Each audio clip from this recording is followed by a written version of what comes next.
we've been talking about all these heel turns. I feel like now at the end of the year, it's time to start looking back and reflecting on all of the amazing wrestling that we've seen throughout the year. And so I want to go through some of the best heel turns of 2024, run some of them by you, and then I'm going to ask you, once I've presented you with my candidates, what is the best heel turn of 2024? So I want you to be thinking about this as I'm going through my list. So, first of all, just because it was recent, obviously DIY, we just talked about it. I think it was an awesome Ocean's 11 heist style booking where it was right under our noses all along, but we didn't see it coming, and Gargano ends up being in on it. Fucking awesome. Loved it. We got the New Day again. We don't gotta dig too deep into it because we just saw it. We just talked about it on the show. Fucking, it was so emotional. Yep. That was one of the things I don't know if we talked about enough in the segment about it, but just the emotions of that heel turn, bro. Like, God fucking damn. They cut deep. They cut deep, man. That shit, bro. When they started listing off, like, oh, Edge broke his neck, Stone Cold broke his neck, blah, blah, blah. I was like, God damn. How you gonna compare motherfuckers broken necks? God, we lucky Big E's alive. Holy shit, man. That was crazy. We're talking about fucking big New Day, no? Yeah. Like, bro, that was crazy. That was crazy. One of the ones that kind of went under the radar, and I'm not gonna lie, maybe isn't gonna win the award for best heel turn of the year, but it deserves a shout out because of the creativity of the execution. AJ Styles. I don't know if you remember this, AJ Styles, but he did the fake retirement Mark Henry. Oh, yeah. Then So the unfortunate part is that I believe he got injured pretty quickly after. That's when all of that happened, and he's, like, out for a very long time now. He came back without his little team and shit like that. Yeah. And so he was not able to, like, fully pull off the heel turn because he got injured right after it happened. But the creativity of bringing out that classic Mark Henry segment where, you know, with Mark Henry, Cena comes out and congratulates him on his career, and then he gives him the world's strongest slam, and we get the legendary heel run from Mark Henry. I thought it was really dope to bring that back with AJ Styles, and it just sucks that we didn't get to fully see it play out, but I did think that the heel turn itself, if we're just talking about the best heel turns of 2024, that definitely has to be in the conversation. But, you know, it has to, I think, lose a bit of points because we just didn't see it fully play out. But it was still really, really cool nonetheless. Speaking of really, really cool heel turns, another one that I got on here is Kevin Owens. Because it was just so creative. We didn't see stuff like this under the previous iterations of creative in WWE. Like, this is a totally new take on how to do a heel turn, how to do not just a heel turn, but a storyline in general, doing something that feels so organic and so real, like trying to almost bring back a bit of kayfabe, which feels so impossible in this day and age of social media, but Triple H used social media to their advantage and organically spread out that fight between KO and Cody. It was fucking awesome. So I definitely think that has to be in the conversation for one of the best heel turns of the year, just because of the creativity behind it, something that we had literally never seen before. And how often in today's day and age, in 2024, in professional wrestling, can we say that we saw something that we've never seen before? Not that many. Not that often. So that, to me, gets a lot of points. That was fucking awesome. Now, I'm not going to lie. Just because that was something that we've never seen before doesn't mean that was the only time that we saw something we've never seen before. I can't think of a time, and I could be wrong. People can let me know. Of a time when a heel turned heel. But we watched that happen this year at SummerSlam. when Dominic Mysterio, who was already one of the biggest heels in the company, turned mega heel on fucking Rhea by stabbing Rhea Ripley in the back and siding with Liv Morgan. To me, that was another just legendary heel turn moment. And it's almost like you can't fully count it as a heel turn. Because that kind of had to happen. No, because he was already a heel, is my point. And like, Rhea was going face, bro. He wasn't going to worry no more. I mean, yeah, but I think even more so, it's the fact that, like, the traditional idea of a heel turn is someone who is a good guy becoming a bad guy. Dominic Mysterio was not a good guy walking into SummerSlam, so it's not like a good guy becoming a bad guy. That's everyone else on this list was a good guy who became a bad guy. Dom was a fucking shitty ass guy. Everyone already hated him, and he became an even shittier guy. Everyone wanted to fucking beat the shit. Like, you know what I mean? It was so legendary. Because I just can't think of a moment where someone who was already getting such crazy heat in every stadium they go to getting booed can't even cut a promo. And then he does it again. So, I mean, to me, that has to be in the conversation of best heel turns of the year. And then my final candidate here, I mean, how do you not talk about it if we're talking about heel turns in 2024? This guy was one of the most over baby faces that's ever existed in professional wrestling. And then he comes back, steals the spot from Cody Rhodes.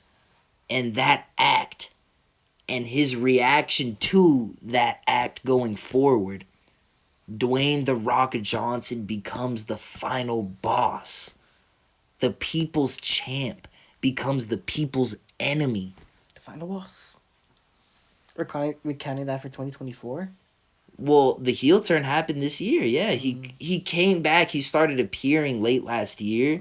But when he comes back and announces that it's going to be him versus Roman, and then the fall. So to me, where we really see The Rock turn heel for real, is the press conference in Vegas. I believe that's where it was held, where he slaps Cody. They show the whole family tree. Like, to me, that's where we see The Rock fully go into final boss mode. Final boss. And everything that happens after that. You know, I mean, one of the most iconic segments we've had on Raw ever, in my opinion. That, I believe it was in Chicago. And he's beating the shit out of Cody outside of the arena in the rain. And Cody's bleeding. You think we're done? We think you're done, boy? And yeah, the cameras stop rolling and he keeps continuing to, like, oh God, it was just so amazing. And bear in mind, this is the people's champ. He had just returned not that long ago with Pat McAfee and beat the shit out of Austin Theory. And they were all, like, having fun. It was a good old time. He was babyface Rock still the people's champ. But then in 2024, he starts getting involved with Cody. And everything changes. Everything changes. So 2024 was the year that The Rock turned heel once again. Something we thought we would never see again in wrestling. Interesting. And so, I mean, I'm going to let you go ahead and give your answer, but I don't know. I feel like it's kind of hard to ignore that, bro. Yeah, I'm probably going to say The Rock, bro. And that's no disrespect. Like, because the tag team divisions, they're starting to get their push right now, bro. I would say the New Day has a strong argument. But like, so let's pretend for 2 seconds The Rock heel turn doesn't exist. My debate would be between Dom and the New Day. That's what I was really gonna say. To me, those are the two strongest moments as far as, like, holy fucking shit, I can't believe that just happened. That was insane. But then, bro, like, as much as those were crazy, all due respect, and all due respect to everyone else I mentioned. But the fucking Rock, bro. Bro, it's The Rock. Final boss. And it's the fact that main event with Roman, like, was potentially actually gonna happen between The Rock and Roman. And then it all changes, and in response to that, he decides to pivot the character into this whole other direction. And the whole entrance change and oh my God. I feel like people don't talk about enough the night one tag match was fucking epic with Cody and Seth and Rock and Roman. Mm-hmm. And then we get to night 2 and dude, like, that was fucking amazing. That was the best match I think that exists in wrestling. I think I would argue. That heel turn from The Rock leads to the moment where the lights go dark in Philadelphia. And it goes dong. And we get a fucking Taker chokeslam from fucking Mania, bro. a fucking Taker chokeslam on The Rock at WrestleMania in 2024. And that all comes from The Rock turning heel. Make America great again.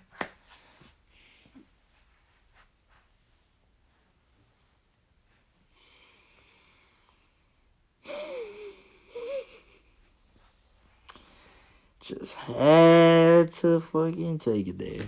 Oh.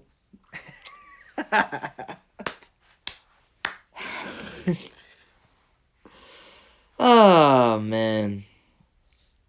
We could forgive him because we know we got a little CTE, so it's okay. Take your great guy. Interesting guy. Same like Kane. The Rock's heel turn, definitely, it's got to be... Made WrestleMania moments, made everything. It changed wrestling. It changed wrestling for this year and wrestling history going forward forever. It literally paved the path for him already, just to like fucking to have his other WrestleMania moment for next year. Because that's what I was gonna say. Like, the final boss isn't done by, like, we know the final boss will be back. We know this. We saw that at the Raw after Mania, and so it's the fact that that heel turn literally gave him potentially years of like future content. We know it won't be appearing week to week, but it just was such a phenomenal move from The Rock. And respect to him for not letting the whole ego and all that shit get in the way. We know there's a lot of guys that have been in the business over the years that just from, obviously we don't know anyone personally, but just from stories, it seems like probably wouldn't have made that same call that The Rock made. And so respect to him for kind of recognizing what needed to happen in that moment.